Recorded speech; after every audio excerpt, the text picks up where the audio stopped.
Ya. ¿Más preguntas?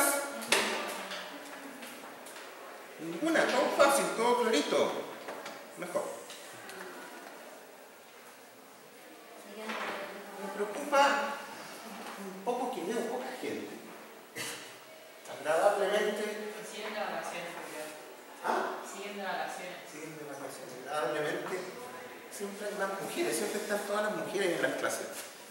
Parece que hay una cosa de consistencia. Ah, bueno, bien. Tenemos aquí la paridad, no está funcionando.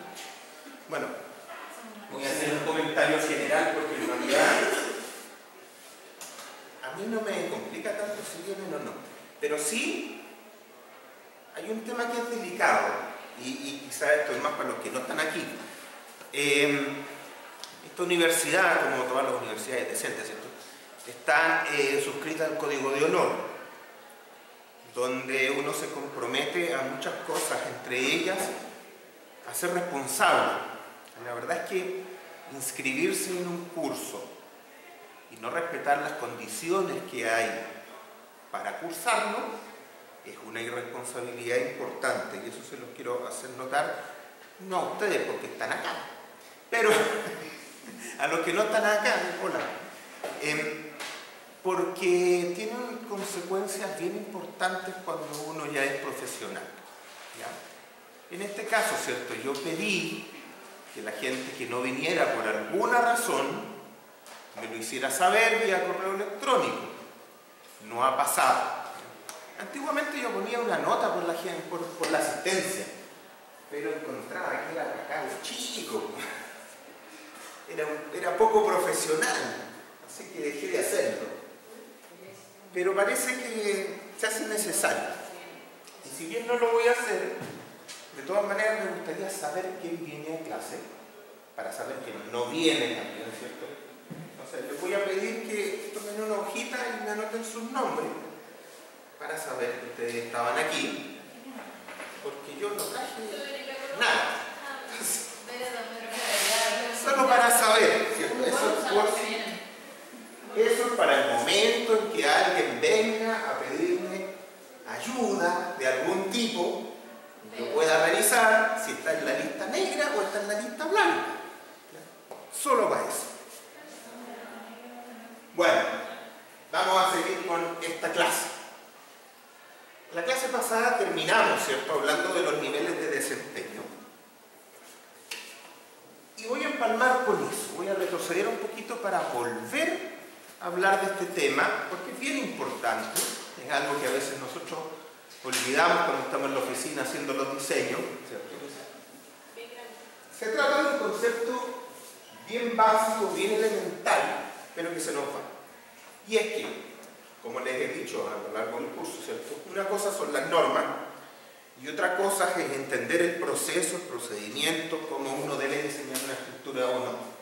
Y ahí hay que volver a insistir en que las normas no son libros de texto, no son para aprender, no tienen ese objetivo. El objetivo de una norma es establecer qué es lo que se debe hacer. Punto. Cerrado. Si bien hacemos un esfuerzo para que las normas sean varias de ellas documentos educativos, ¿cierto?, sobre todo la 2369, ¿cierto?, que tiene más comentarios que texto normativo. El objetivo de una norma es que la use gente capacitada, gente con conocimientos. Si no es de esa manera, simplemente no deberían estar diseñando, ¿ya? Eso también tiene que ver con las responsabilidades profesionales, ¿ya? Entonces, ojo, para entender todo lo que aparece en las normas y por qué se toman ciertas decisiones, uno tiene que conocer los conceptos. Uno de los conceptos más importantes es esto de los niveles de desempeño. ¿De qué se trata? Que por un lado yo tengo varios niveles de exigencia sísmico, varios signos, caracterizados por un periodo de retorno medio, ¿cierto? Periodos de retornos mayores. Periodos de retornos mayores significan sismos más grandes, periodos de retornos medio menores significan sismos más chicos, ¿cierto? Alguien dirá, ¿y para qué quiero más chicos si tengo más grandes? Claro, porque la idea no es pedirle lo mismo a todos los niveles sísmicos, ¿ya?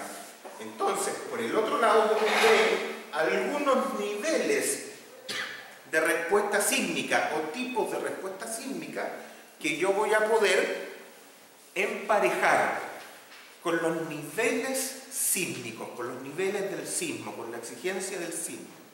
Y los voy a emparejar de una manera en que quizás no es la misma para todas las estructuras. De hecho, no es la misma, ¿ya? Depende mucho si la estructura es una estructura poco importante, una estructura normal, una estructura esencial, crítica.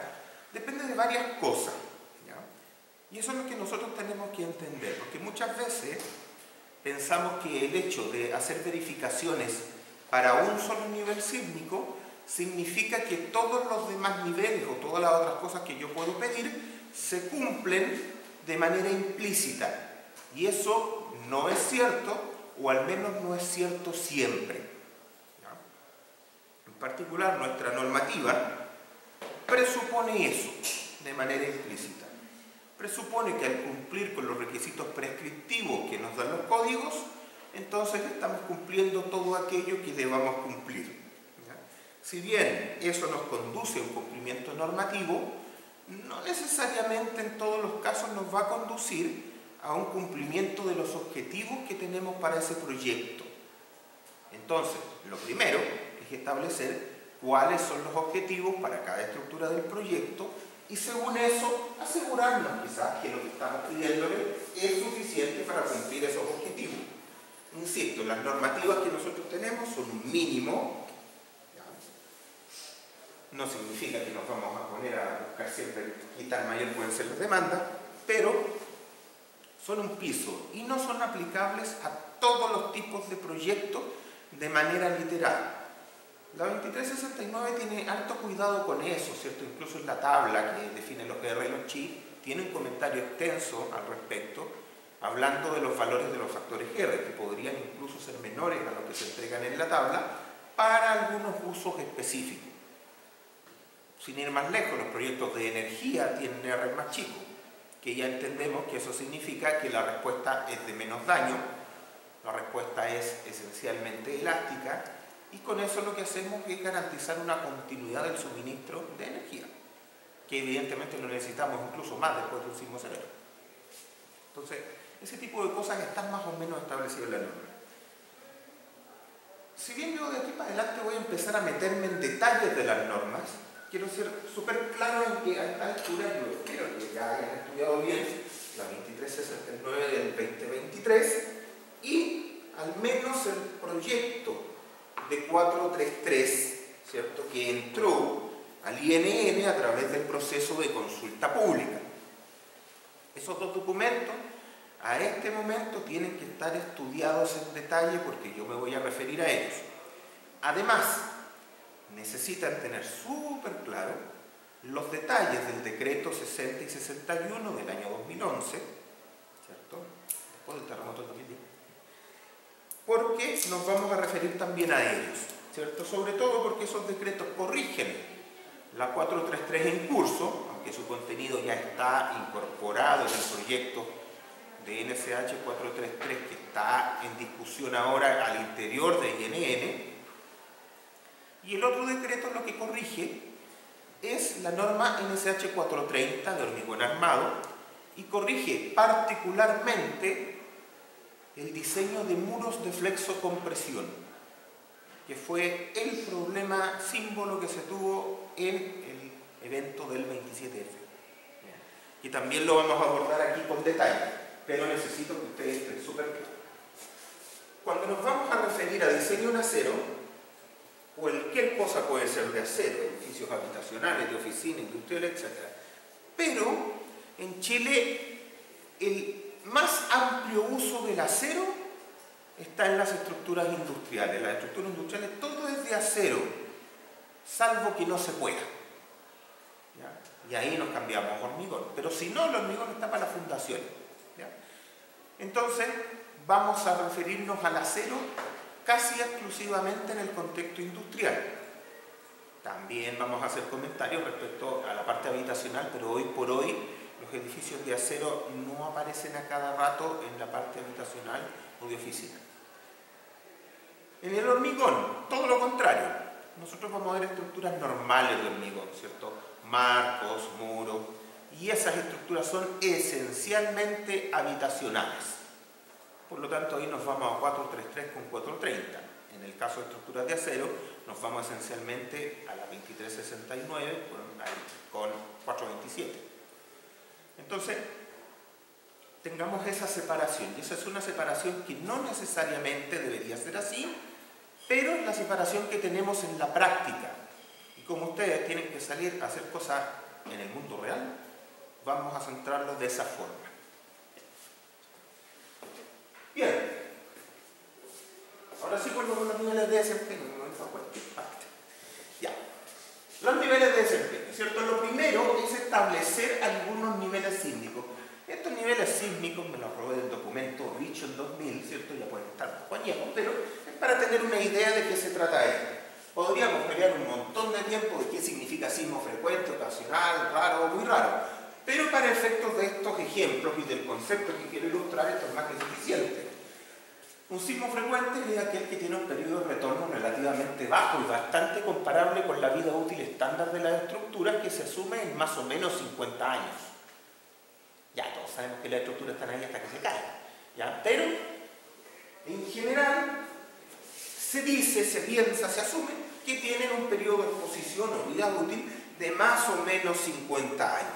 Alguien dirá, bueno, y después de los 50 años tendré que hacer una mantención, reparar, hacer un upgrade. No sé. No se establece normativamente, pero es bastante razonable revisar las estructuras cada cierto tiempo para ver si se ajustan de manera suficiente a los estándares que se tengan en el momento. Eso es muy razonable.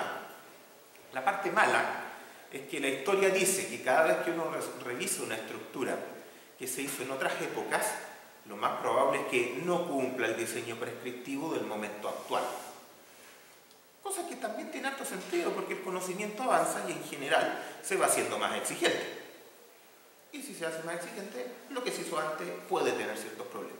Ahora, no necesita entenderse que si uno a través de diseño prescriptivo determina que una estructura no cumple, entonces esa estructura debe demolerse o algo así.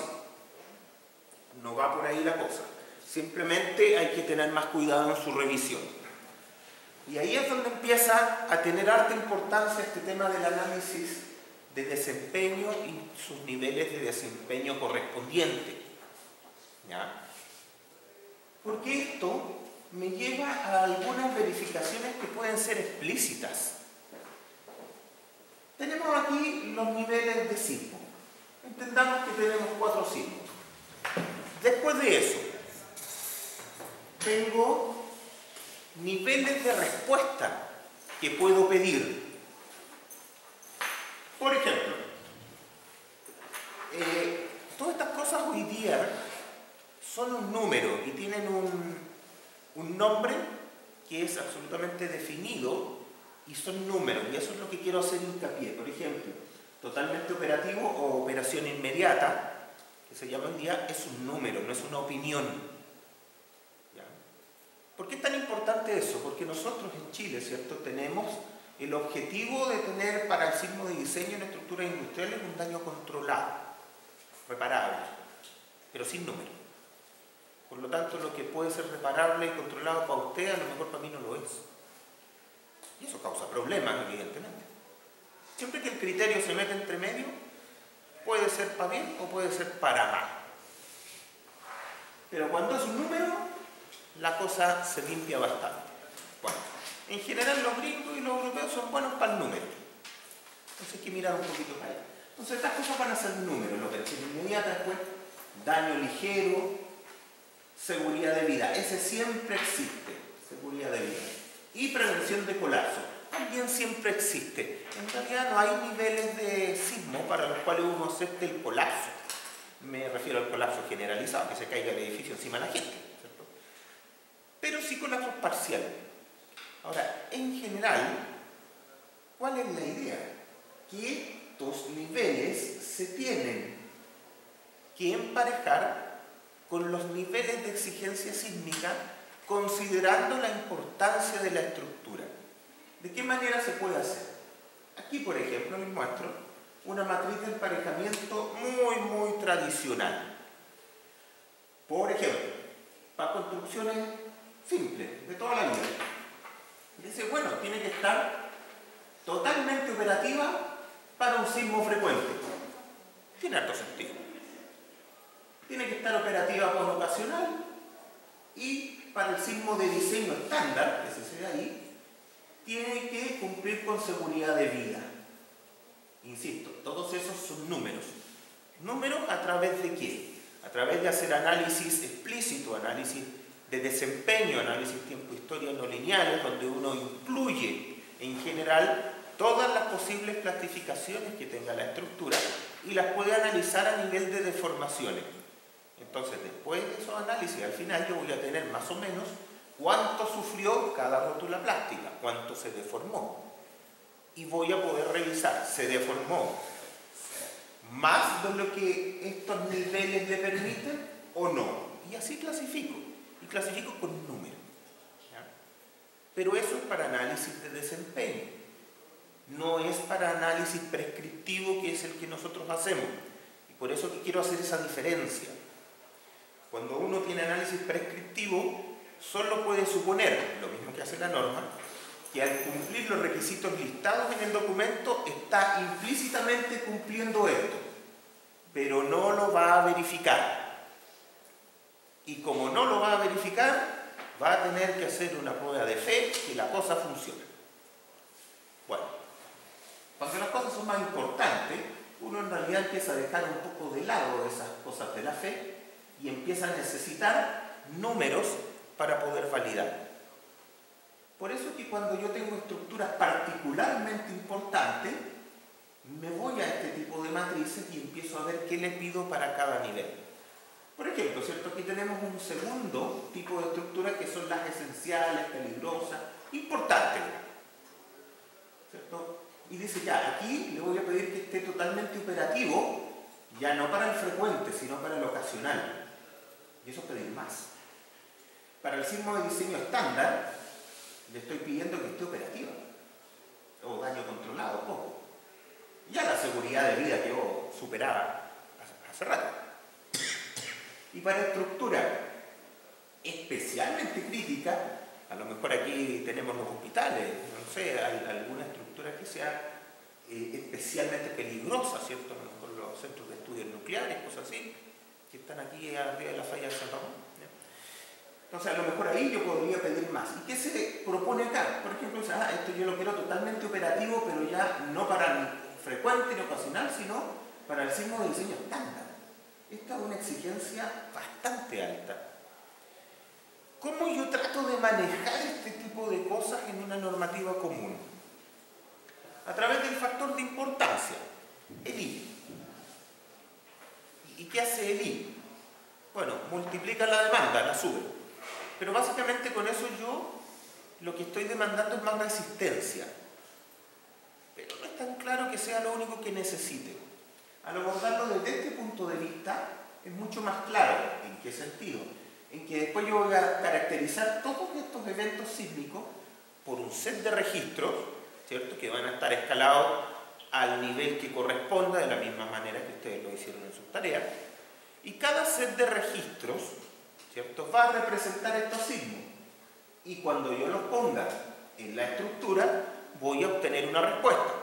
Y esa respuesta la voy a clasificar dentro de estas que están acá. Y con eso voy a ver si se cumple o no aquello que yo necesito que se cumpla. Esa es la forma explícita. Esa es la forma correcta, entre comillas. Teórica al menos. Pero no es la forma en la que opera la mayoría de las normas sísmicas tradicionales. El análisis prescriptivo, que es un checklist de cosas que yo tengo que cumplir, típicamente es mucho más fácil de hacer, es un análisis más económico y se ha visto que nos conduce a resultados aceptables y en algunos casos buenos. Por eso se acepta, ¿ya? Pero probablemente hacia adelante esto que está aquí va a empezar a tomar un poco más de fuerza, en el sentido de que los análisis de desempeño cada día son un poco más baratos y también los proyectos relativamente importantes lo están exigiendo cada día más. ¿Qué es esto de totalmente operativo o no? Aquí hay un número mágico para tener una idea solamente, ¿ya? No es el número para que uno diga, oye, con esto yo estoy perfectamente resuelto. No. Pero es un algo. Veamos, dice, a nivel de un drift de entrepiso. Un drift de entrepiso esperado para el análisis que yo haga. Ya. Si tiene menos del 0,2%, está absolutamente operativo. Listo. Entre el 0,2 y el 0,5, operativo. Seguridad de vida, 0,5 al 1,5, más o menos, dependiendo de la estructura. La verdad es que los rangos aquí son grandes, porque es para tener una idea. Y prevención de colapso de 1,5 a 2,5. Quizás para prevención de colapso igual puede ser un poco más. Pero con esto yo me puedo dar una pequeña idea. Entonces, ¿qué quiero decir con esto? Bueno, si yo quiero que mi edificio, que es particularmente importante, ¿cierto?, esté operativo para el sismo de 10% en 50 años, 475 años periodo de retorno medio, entonces tendré que hacer mis análisis y verificar que los drifts de entrepiso no superaron un cierto nivel. Si lo superan, voy a caer en otro. Y si no es el que quiero caer, entonces tendré que ejecutar una mejora en el diseño. ¿Ya? Conceptualmente esta cuestión es así, no hay más vueltas, no tiene ninguna cosa que sumarle. Salvo que a nivel numérico esto se complica un poco más porque no revisamos los drifts entre pisos únicamente, sino que revisamos la deformación en cada una de las rótulas plásticas. ¿Ya? Y eso es giro en las rótulas plásticas flexurales, a lo mejor deformaciones axiales en las letras que se pandean, ¿cierto? Ese tipo de cosas también los tenemos que verificar porque que a nivel global funcione no significa que a nivel local también lo haga. Entonces hay que mirar. Monísticamente, ¿de qué se trata esto? ¿Cierto? Nosotros vamos a tener una zona que para estructuras normales, ¿cierto?, funciona más o menos de esta manera, ¿cierto? Si yo hago una curva pushover de una estructura, el pushover tiene sus limitaciones, ¿cierto? El pushover es empujar una estructura para el lado y ver hasta dónde llega. Tiene sus limitaciones desde el punto de vista que siendo un análisis no lineal no tiene nada de dinámico. Por lo tanto, la representatividad sísmica es bien discutible. Pero sirve para ver algunas cosas. Sirve, por ejemplo, para ver la capacidad de deformación. Entonces, si nosotros hacemos eso, vamos a decir, oye, a ver, un sismo frecuente me va a empujar para el lado. ¿Qué significa que no tenga ningún daño? Bueno, significa que no salió del rango lineal elástico. Entonces probablemente en esta zona, para este nivel de deformaciones, ¿cierto? Deformaciones va para allá, demanda va para acá, esta cosa tiene que andar por aquí. Y lo mismo pasa para los otros niveles. Y fíjense que, claro, cuando yo me voy pasando los otros niveles, empiezo a aceptar ciertos niveles de no linealidad. ¿Qué es no linealidad? ¿Cierto? En castellano simple, para lo que nosotros estamos haciendo en diseño tradicional, no linealidad es daño. Ahora, no necesariamente un daño malo, terrible, que me tengo que alejar. En principio debería ser daño controlado, daño esperado, daño reparable. Cuando ya me salgo de eso, como que la cosa no funciona bien, pero en principio es ahí donde yo me muevo. Por ejemplo, como les digo, las estructuras industriales para el sismo de diseño optan o tienen el objetivo de estar con un daño controlado, un daño mínimo que permita la continuidad de operación. ¿Qué quiere decir eso? Que es posible que se dañen componentes que no son esenciales para la operación, pero no es aceptable que se me dañe el equipo que es el corazón de la planta productiva, ¿cierto?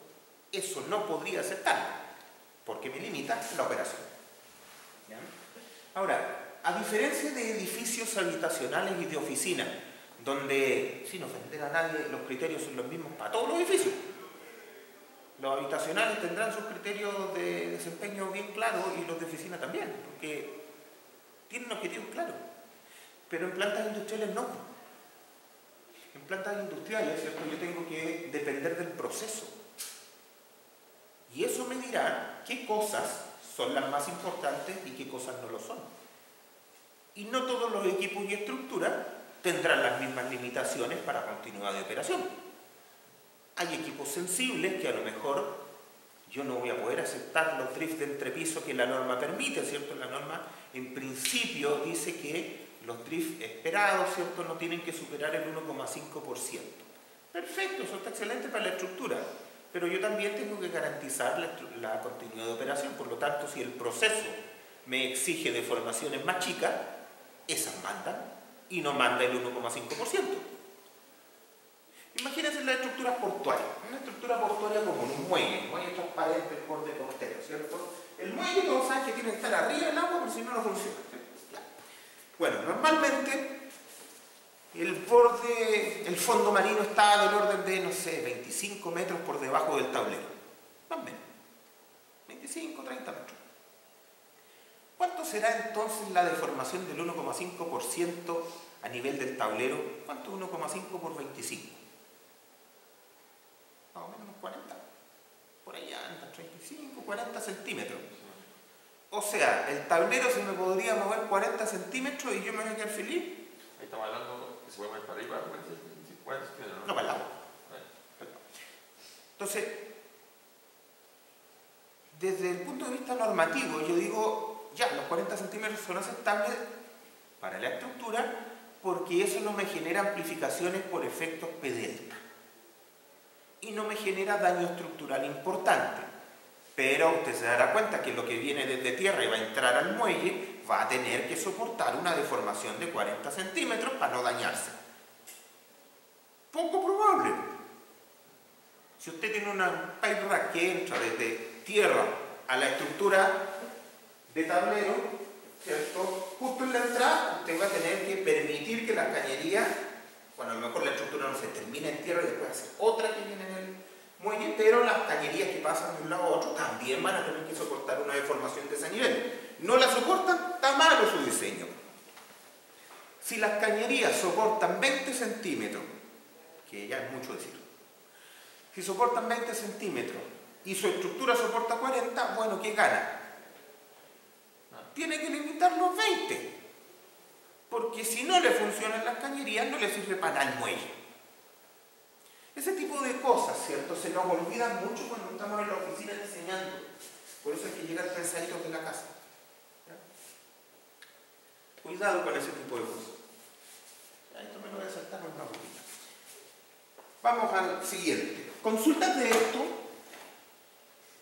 Ya, le di harto rato para que se entienda. Vamos ahora a meternos con los aceros. Y como les decía hace un rato, cuando nos metemos con acero, típicamente nos vamos a meter con 2369 y cuando nos metemos con 2369 nos metemos con el capítulo 8, que es de estructuras de acero. Ya. Estas estructuras de acero industriales en Chile son esencialmente de dos tipos. Y si me apuran un poquito, de uno nomás. En acero nosotros usamos marcos arrastrados concéntricos siempre que podemos, porque son una buena configuración y controla las deformaciones laterales mejor que otras estructuraciones, como lo vimos en la clase pasada.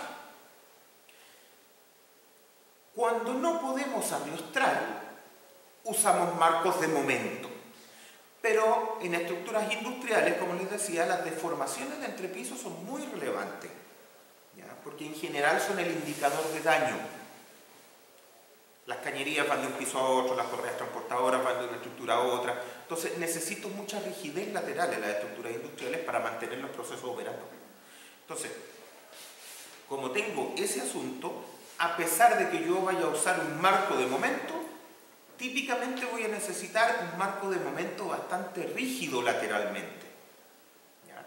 Eso conduce, en muchos casos, a que esto de ponerle un R alto el marco de momento no nos sirva para nada, porque básicamente va a quedar controlado por los niveles de rigidez lateral que yo le voy a pedir. ¿Ya? Ojo, no es que siempre controle eso, a veces sí, a veces no. ¿Ya? Pero los drifts de entrepiso en los marcos de momento son muy importantes. Pueden controlar la estructura.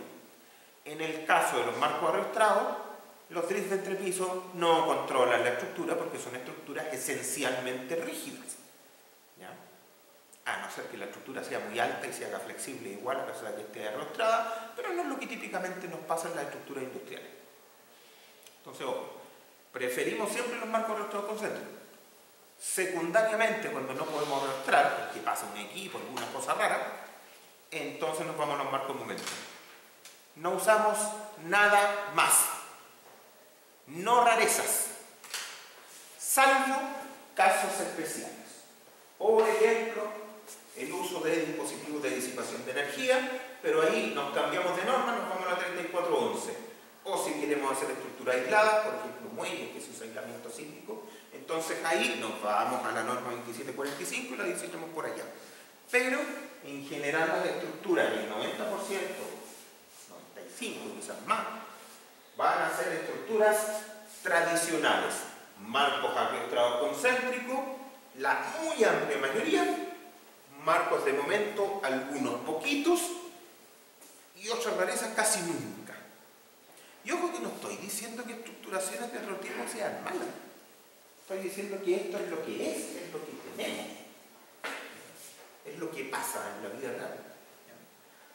Entonces, ¿a qué converge esto? A que tenemos que saber diseñar los marcos arrastrados concéntricos de manera perfecta, porque es la cuestión que vamos a hacer siempre. 2369, capítulo 8. Cosa importante, yo esto todavía lo tengo que establecer de esta manera, porque nosotros estamos en una época compleja de cambios de normativa, ¿cierto? La norma 2369 del año 2003 es oficial y la norma del 2023 está vigente. Por lo tanto, ¿cuál de las dos usa? Lo vimos en la primera clase, así que no lo voy a repetir. Ya, pero tenemos las dos normas que están coexistiendo.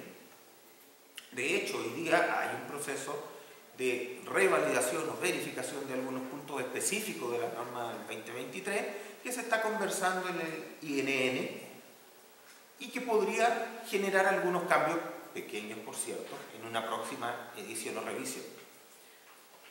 Entonces, claro, lo primero que hay que tener más o menos en la mesa es cuáles son los cambios y por qué se generan esos cambios. Y eso es lo que hay acá. Para eso, ¿cierto? La idea es que ustedes conozcan perfectamente la versión del 2003, pero probablemente no es así. Ahora, no importa, yo les voy a contar cómo se hacía antes, porque a mí sí me tocó usar esa otra, y cómo se está estableciendo hoy día que se haga. Hay varias cosas que aquí hay que entender, ¿ya? Ahí yo les puse unos letreros en rojo y en grande. Entonces, no se desea modificar la filosofía de diseño. Claro, no hay un cambio en lo que queremos obtener con la norma. Hay cambios en los requisitos porque se dio a través de estudios y también de algunas evidencias físicas, ¿cierto? Que a lo mejor aquello que se quería obtener no se estaba obteniendo en todos los casos. Y eso hizo que algunos requisitos se hicieran más exigentes. ¿Ya? Pero el objetivo sigue siendo el mismo. Básicamente, continuidad de operación a niveles del sismo de diseño estándar. Periodo de retorno medio, 475 años o algo que se le parezca mucho.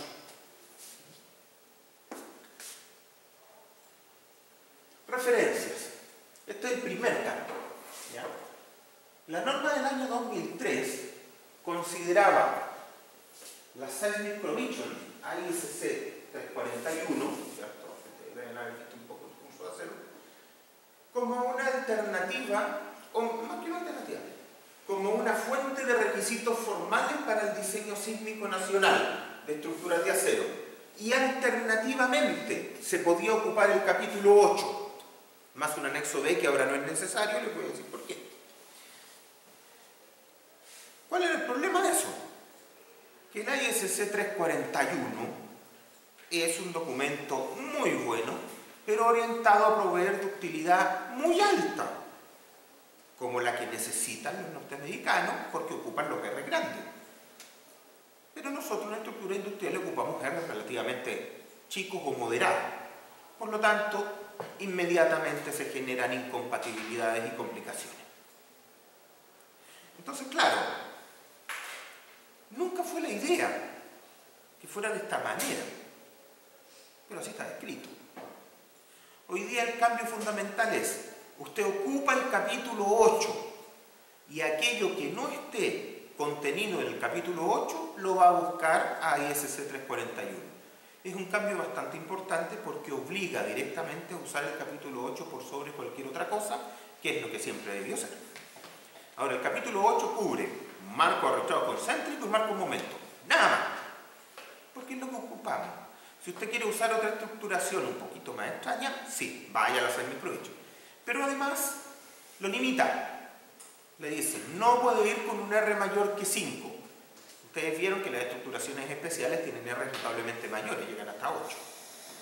Por lo tanto, si usted hace una estructuración de alta utilidad con un R más chico, va a tener problemas en los elementos fusibles, va a tener problemas en el diseño por capacidad y rápidamente debiera converger a que no le conviene tanto. Alguien dirá, ah, pero entonces indirectamente se están prohibiendo las estructuras de alta utilidad. Sí, eso es lo que hay que entender. Esta es una decisión, eso no tiene que ver con que sea bueno o malo que las estructuras de alta utilidad no sean suficientemente buenas para Chile, no es así. Es una decisión que toma el comité y la toma en función de la limitación de los drifts entre pisos. Lo que no se quiere son estructuras esencialmente flexibles, porque se sigue pensando que es el drift entre piso el que le hace daño a la estructura o a los equipos. Por eso que indirectamente se limita así. ¿Qué pasa con el anexo B? Bueno, en la versión 2003 hay un anexo B que es para diseñar uniones de momento. ¿Se acuerdan que los marcos de momento tenían problemas en la zona panel? Para eso era el anexo B. Bueno, hoy día, como tenemos la 427 parte 1 que contiene todos los requisitos para diseñar la zona panel, el anexo B no se necesita, por lo tanto se fue. ¿Ya?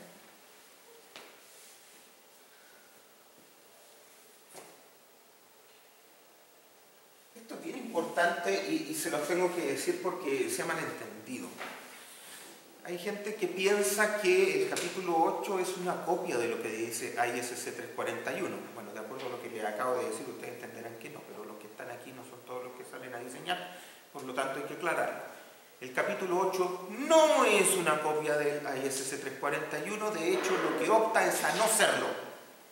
El capítulo 8 lo que quiere es que usted no use el 341 porque los requisitos de ductilidad son demasiado exigentes para lo que nosotros necesitamos.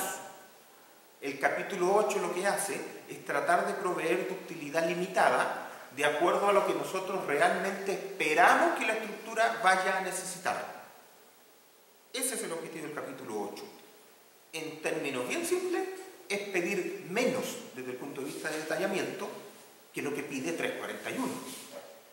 Ahora, tampoco hay que engañarse. Los conceptos, ¿cierto?, de cómo fallan las cosas, en función de qué fallan las cosas, están establecidos en la bibliografía hace mucho tiempo. Uno estudia y sabe cómo fallan las cosas, por qué van a fallar las cosas, y eso hay que recogerlo porque es verdad, porque está estudiado y está documentado. Ahora, el requisito no necesariamente es el mismo.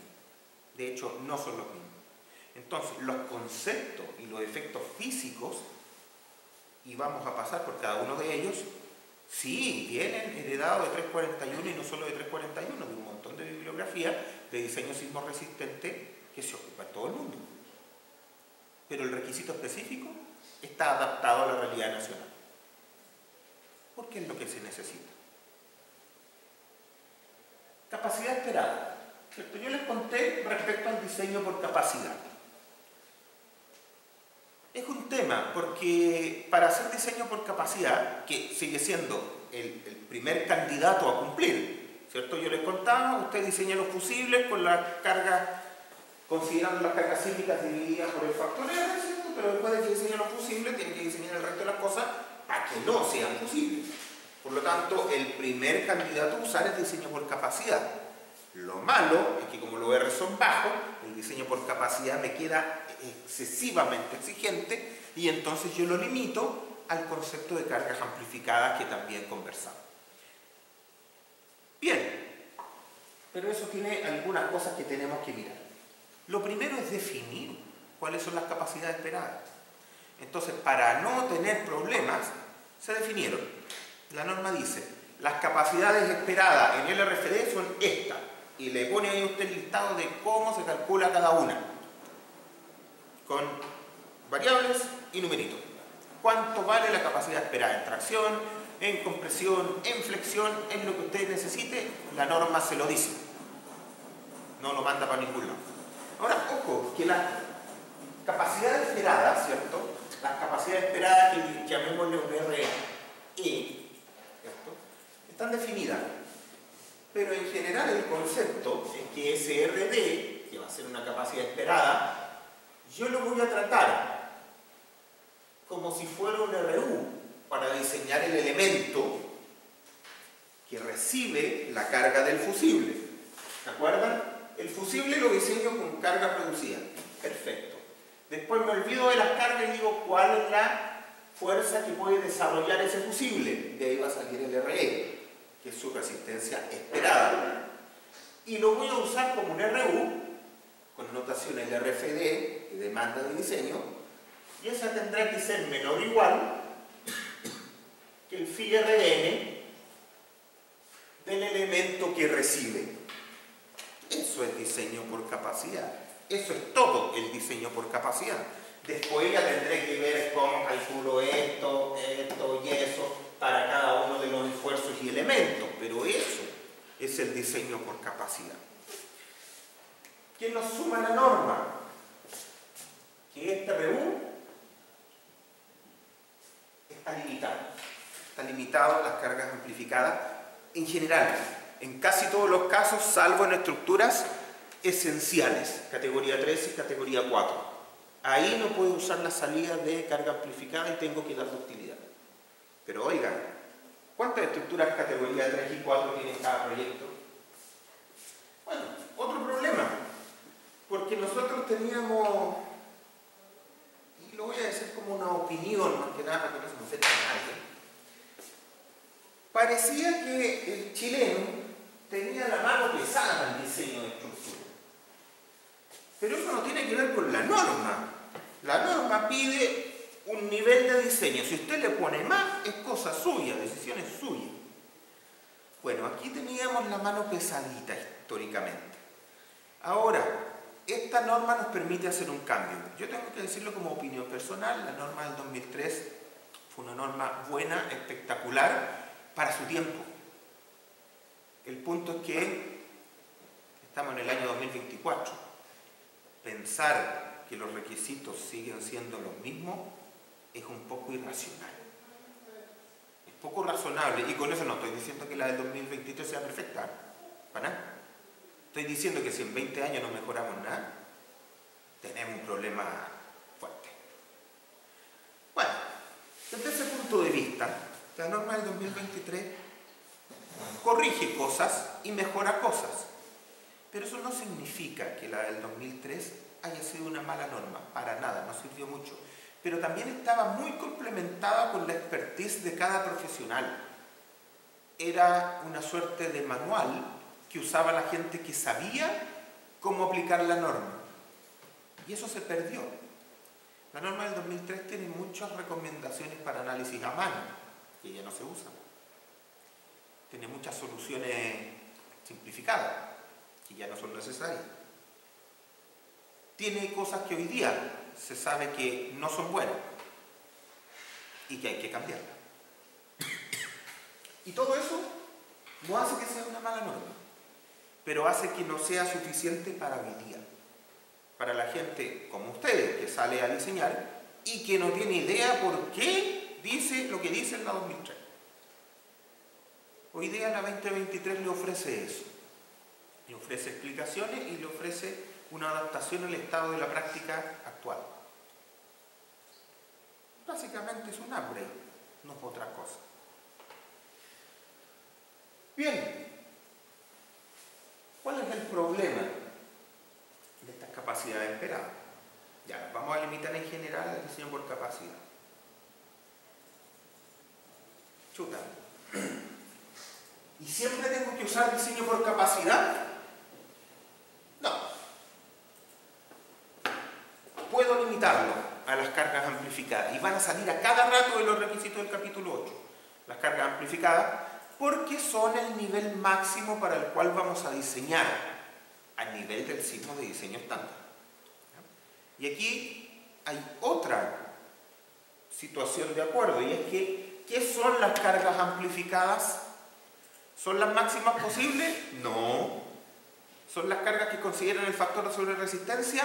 No. ¿Qué son? Son las cargas máximas para diseño. Básicamente se pueden definir como las cargas que nos gustan. Y ya. Darle una connotación mucho más profunda a eso es difícil. Ahora, claro, en los análisis nosotros vemos que en realidad es un nivel para el cual nosotros podemos esperar que la estructura permanezca esencialmente elástica, ¿cierto? Hablar de la aplicación de cargas amplificadas, que sería tomar la carga reducida y amplificarla por 0,7R, nos conduce básicamente a decir, eso es análogo a usar un R de 1,5. Sí, es muy análogo. Entonces usted podría decir, mira, las cosas fusibles ocupo cargas reducidas con el factor R que corresponda. Y todo lo demás ocupo un R de 1,5. Sí, eso es todo. Así es, así funciona. Así de simple. No fue simple llegar a eso, pero la solución es bastante fácil. ¿Cuál es el tema? Ha habido hartas dudas respecto a que los requisitos sean necesarios o no. Bueno, desde el punto de vista de la explicación racional en este curso, usted se dará cuenta que si las columnas no son fusibles, entonces no corresponde el diseño con R nomás. Y no hay mucho más que conversar. Ya, pero no todo el mundo pasa por estos cursos, no todo el mundo necesariamente estudió el problema y por lo tanto hay dudas razonables, hay que explicar esta cosa todavía para que esto se pueda ocupar bien. Es probable que cuando ustedes estén diseñando en su escritorio, cuando partan su carrera, tengan que encontrarse con estos problemas de, oye, pero usa la del 2003 en vez de la 2023. ¿Por qué? Porque sale un poco más barato. Ahí tendrá que ver usted cuál es su decisión. Recuerden, y esto grábenselo, que su jefe le diga que haga una estupidez no significa que él va a tomar la responsabilidad. Y se los tengo que decir así, porque todos los días la respuesta que me da la gente es que mi jefe me dijo.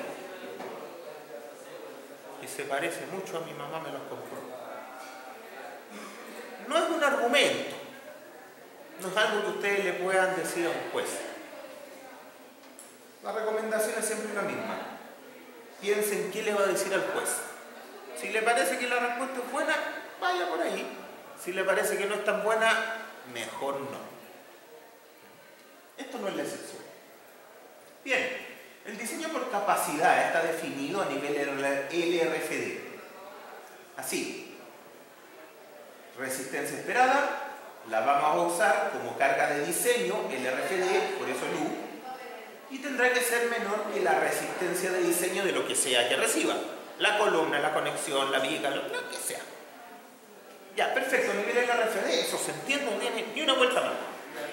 El problema es que todo el mundo diseña en ASD acá, no en el LRFD. Entonces, ¿qué se hizo acá? Dijimos, mira, como somos escurridos, vamos a decir que el RU se puede aproximar por 1.5 veces el RA. ¿Es eso exacto? En el límite sí, pero en general es suficientemente bueno. Y es tan bueno que nos soluciona una cantidad de problemas que ustedes ni siquiera sabían que tenían. Porque con ese 1,5 podemos cambiar de un método al otro sin tener que volver a hacer todas las combinaciones de carga, ¿cierto? ¿Qué es un RA? Es una resistencia requerida una demanda de diseño en ASD, que es una RU. Es exactamente lo mismo, pero en LRFD. Y cuando yo tengo esta equivalencia, digo, pero es que si yo tengo el RU, me puedo pasar a RA dividiéndolo por 1,5. Y cuando tengo el RA, me puedo pasar a RU multiplicando por 1,5. Sí, así. Así de simple y así de fácil. Y así de bueno. Así de útil. Entonces, ¿a qué nos lleva esto? Es que nosotros podemos decir, mira, la misma resistencia esperada que tenía para trabajar en SD, en ASD, yo la voy a dividir por 1,5. Y eso va a tener la connotación de RA. Y entonces el diseño por capacidad, o el concepto de diseño por capacidad, porque en ASD no tiene nombre, será que esa demanda tendrá que ser menor o igual al Rn dividido en omega que todos conocemos. ¿Cómo se puede justificar ese 1,5? Bueno, hay varias formas, pero hay una que es evidente. Y es, ¿cuánto vale phi por omega para todos los esfuerzos calibrados? Cuando el omega vale 2, ¿cuánto vale el phi?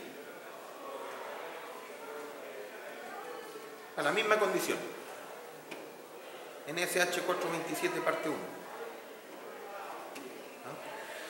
Cuando el omega vale 2, el phi vale 0,75.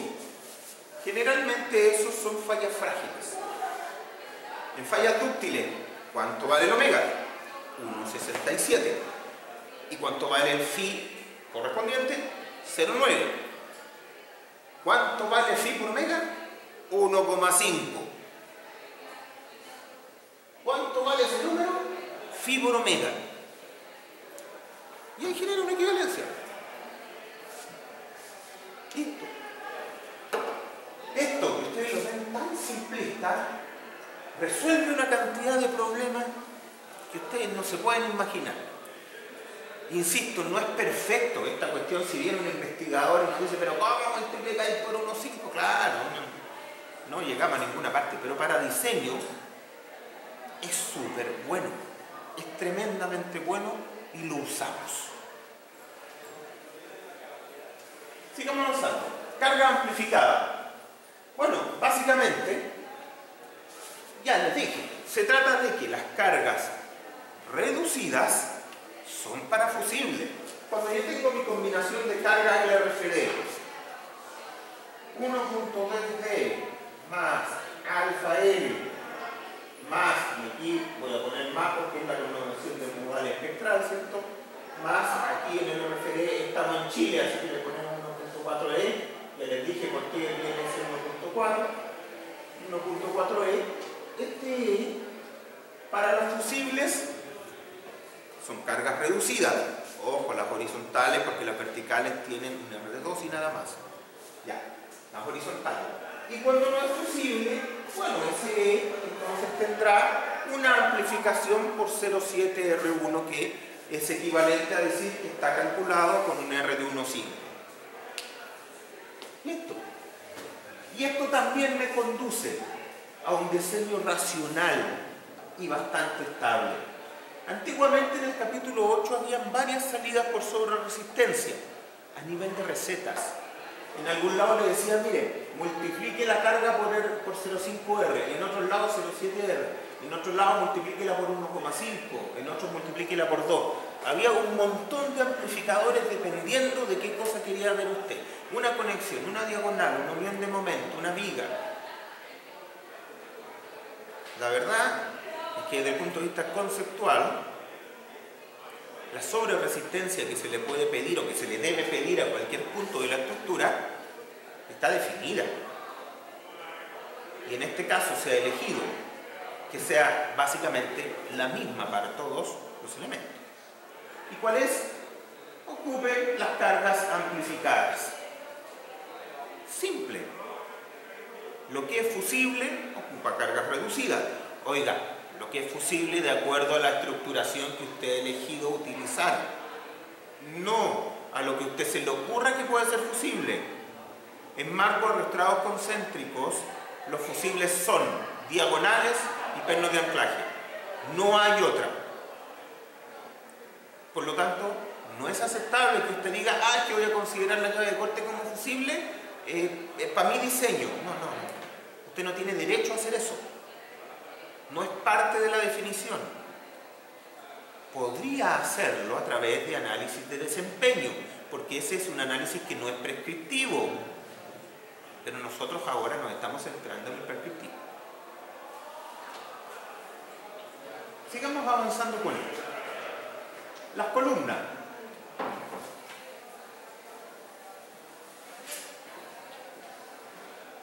Antes, en el año 2003, se pedía que las diagonales... Bueno, primero, sepan ustedes que para el año 2003 había muchas cosas que no estaban aclaradas. Alguien dirá, bueno, pero si uno estudió en la universidad no hay que aclarar todo. Sí, pero en la práctica no funciona así. Entonces, se definían las cargas reducidas como en cualquier norma, pero habían vacíos y no necesariamente se establecía cuándo se debían usar o cuándo no. Entonces mucha gente diseñaba la estructura entera para las cargas reducidas. Claro, ustedes me dirán, pero ¿qué sentido tiene en un marco con arrastramiento concéntrico diseñar las vigas y las columnas para cargas reducidas? Van a fallar igual que las columnas y a lo mejor falla primero la columna y entonces ni siquiera hierve. Bueno, sí, pero así es así. Ya, la gente no tenía la claridad y por lo tanto podía usar la reducción por R, o entendía que se podía usar la reducción por R para todo elemento. Cosa que no tiene mucho sentido, pero se hacía. Entonces, hoy día nosotros entendemos que las cargas amplificadas son para aquello que no es fusible. Se ha dado por decir por ahí, pero es que entonces le tengo que meter carga amplificada hasta las costaneras del techo. No se hace eso, ¿para qué lo hace? Ya, pero en estricto rigor, sí, lo tiene que hacer. El punto es que, ¿cuánta carga sísmica espera usted que tome una costanera de techo? Las costaneras de techo están para la carga de techo, para el viento. La componente sísmica en una costanera de techo es casi nula. Por lo tanto, amplifíquela las veces que quiera. No le va a afectar. Ahora, si usted la amplifica y le controla la costanera, entonces está bien que ponga una cosa más grande porque ese elemento en realidad tiene una demanda sísmica importante y usted no se estaba dando cuenta. Entonces, ojo, son requisitos suficientemente inteligentes para que usted se dé cuenta. ¿Cuál es una forma, por ejemplo, de ver cuáles elementos son sísmicos? Bueno, usted podría, ¿cierto?, poner su primer candidato a columna, a viga, a costanera, con las cargas reducidas por R. Candidato, dije. Y después revisarla para los requisitos que correspondan. Las columnas, por ejemplo, está explícito que usted tiene que usar carga amplificada. Evidente, si son el niño símbolo de lo que no puede ser fusible. Si falla una columna se cae todo. Entonces ahí usted verá, oye, cuando apliqué las cargas amplificadas en realidad tuve que subir la columna. Ya, entonces eso significa que esa era una columna sísmicamente importante. Con mayor razón la tengo que subir. Si hago una columna que no recibe mucha carga sísmica, por ejemplo una columna colgada, no le va a subir la carga y le va a quedar la misma que tenía antes. Más aún, ni siquiera va a estar controlada por sismo, va a estar controlada por la carga estática. Entonces el requisito sigue siendo válido, para lo que sea que usted quiera. Pero fíjese una cosa adicional que tenía la norma del año 2003. Decía, las diagonales, usted tiene que dejarlas no más allá del 80%. Ya, hoy día nos damos cuenta que ese requisito atornilla para el otro lado. Porque si yo pongo diagonales más grandes, lo que me lleva es que la estructura salga del rango elástico más tardíamente y que aumente las cargas sobre los demás elementos, particularmente las columnas. Por lo tanto, si yo diseñaba las columnas con factor R, pero ponía una sobreresistencia mayor en las diagonales, estaba conduciendo a que la primera falla se produjera en columna y no en diagonal. Y eso está pésimo. Hoy día ese 80% se fue, evidentemente. No queremos que las columnas vayan a estar más exigidas de lo que es necesario. a lo mejor usted las va a dejar igual, al 80% o al 50%, pero ya es el problema suyo. La norma no se lo está diciendo. Diagonales en cruz. Ya sabemos nosotros cómo funcionan las diagonales en cruz. Típicamente son los arrastramientos concéntricos que usamos, o los de invertida, son los dos que vamos a usar. Ya, las diagonales en cruz tienen un tema que nosotros vimos en su momento con el puntal horizontal. El puntal horizontal yo lo necesito para la situación post-pandeo y no para la condición elástica. Síganme con esta idea. En principio, en la 2003 no había ningún requisito para los puntales de acople, cosa que nos llevó a problemas grandes. Cuando yo tengo, ¿cierto?, aquí un marco ilustrado y viene el sismo y lo empuja, entonces yo voy a tener que la tracción que se produce en la diagonal traccionada en la condición post-pandeo será, ¿cierto?, el mínimo entre la carga amplificada, ahí está, eso quiere decir carga amplificada, y la resistencia esperada, la menor de las dos, porque las dos son un máximo. Entonces la menor de las dos controla. En general va a controlar esta. A los R normales que ocupamos, controla esta. Si usted se pone a ocupar R5, capaz que le controle esa, pero en general va a controlar esa. ¿Ya? Es más chica. Ya, entonces nosotros vamos a tener que el tirón de las diagonales de tracción, ¿cierto?, está definido ahí. Y la compresión está definida por la condición post-pandeo. ¿Cuál es la condición post-pandeo? Bueno, que ese PSU sea el 30% del PSUN esperado. Esto ya lo vimos en su momento, ¿ya? Pero aquí lo estamos recogiendo en nuestra norma. Ya. ¿Qué pasa con esto? Que me voy a dar cuenta que la proyección horizontal de eso es grande y la proyección horizontal de esto es chica. Entonces, en general, yo podría despreciar eso y aproximarlo por 0. Pero como acá somos académicos y queremos hacerlo bien, no vamos a poner 1. Pero en los ejemplos van a ver que esto es más chiquito. Entonces, básicamente lo que interesa es que este puntal de acople en realidad está súper exigido en compresión. Claro, porque la carga de tracción de la diagonal es súper grande. Sí, pues, usted definió la diagonal por compresión, pero ahora le está poniendo la resistencia de tracción. O sea, es súper grande. Y este palito de acá está muy exigido en compresión. Entonces, claro, yo necesito que este palito funcione cuando la diagonal en compresión ya pandeó. Eso es lo que necesito. Y eso no me lo va a dar ningún análisis elástico, ni con carga reducida, ni con carga amplificada. Por eso que el puntal de acople yo lo tengo que revisar para esta condición explícita post-pandeo. No lo puedo sacar de mi software comercial. Para un análisis elástico, modal espectral, ¿qué carga aparece en ese palito? Aparece carga 0 y 0 en tracción. Pero yo lo quiero para que tolere una alta compresión post-pandeo, que jamás voy a ver en un análisis elástico prescriptivo como los que hacemos. Si yo hago un tiempo de historia no lineal, sale solito, pero no lo voy a hacer. Entonces, estas verificaciones empiezan a tener mucha importancia. En general, ¿cierto?, en ventas de correas transportadoras, la gente de repente decía, mira, ¿sabes qué? Ese palito tiene carga 0, así que mejor no lo pongo. Hay varios innovadores que hicieron eso. Claro, ¿qué pasa si yo no pongo ese palito? Bueno, básicamente no voy a poder sostener el equilibrio post-pandeo y entonces esta cosa no tiene R. O no tiene R por ductilidad por lo menos. O sea, todo muerto. Hay que entender para qué sirven estas cosas y enseñarlas en consecuencia. Para el caso de los diagonales en B invertida, 3/4 de lo mismo. Tengo que considerar el equilibrio post-pandeo.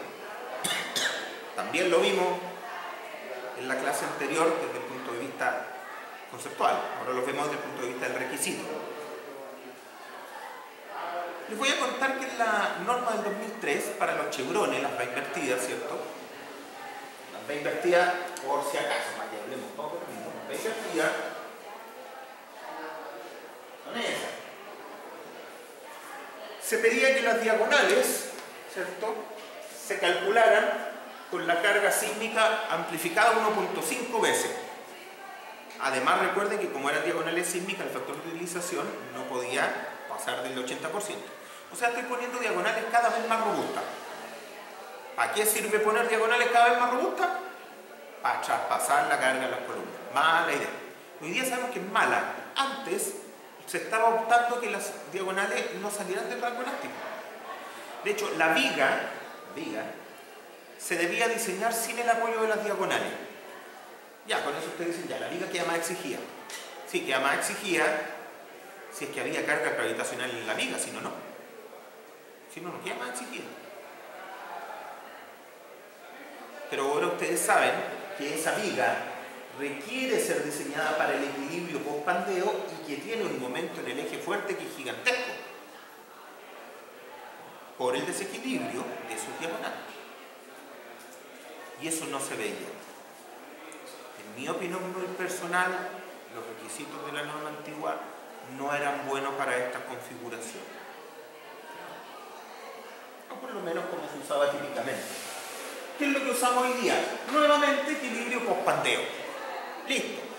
Viga chevron con equilibrio post-pandeo. Puntal de acople de cruces, equilibrio post-pandeo. ¿Y cuál es el equilibrio post-pandeo? Fácil.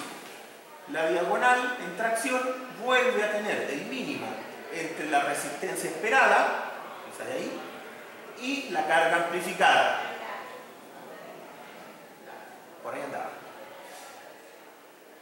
Nuevamente va a tender a controlar la carga amplificada en lugar de esta. Alguien dirá, pero es que si siempre te controla la carga amplificada, significa que esa diagonal no va a estar diseñada para que pueda fluir en tracción. O que la viga chevron no va a soportar la fluencia esperada en tracción de la diagonal. Sí, efectivamente eso significa. Pero se está reconociendo de que para los parámetros utilizados y el diseño al que hemos llegado, es probable que la diagonal no fluya en tracción.